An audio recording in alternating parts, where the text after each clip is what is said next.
Ang yung entry, pang Ron Henley para mag-hit, biglang liko. Kung ganyan lang icebreaker mo, matik na durug yan. Anong icebreaker? Tangina na nakalagpas na to sa hari ng sunugan. Hari ng sunugan si Zaki, yung tinalo niya bago siya umabot dyan sa semis kay Katana.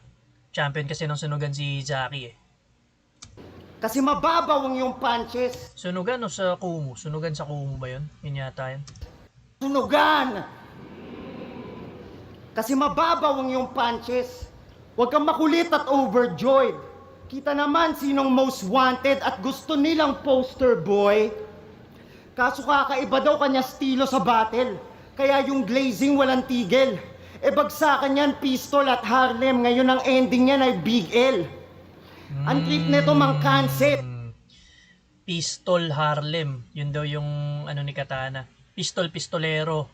Harlem yung isang battle MC na OG. Tapos ending niya Big L.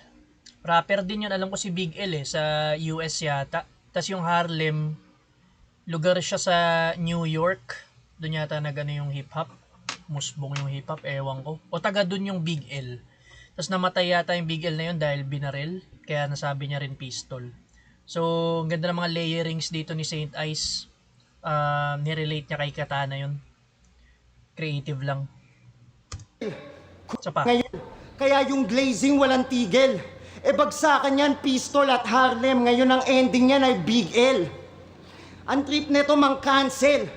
Culture ng kalaban, sa judges, sa audience, todo yan guilt tripping. Pues yung branding ko, di mo mako-corner logo ng DVD. Hindi gagana yung whack. Medyo na lang yung rhyming, pero maganda yung reference ni Saint Ice, breeding, tas DVD. Yung DVD kasi 'di ba yung logo ng DVD dati, yung gumagalaw lang na ganun tapos inaabangan ng mga tao na tumama sa sulok. Yun yung ni-reference dito ni Saint Ice. Bars mo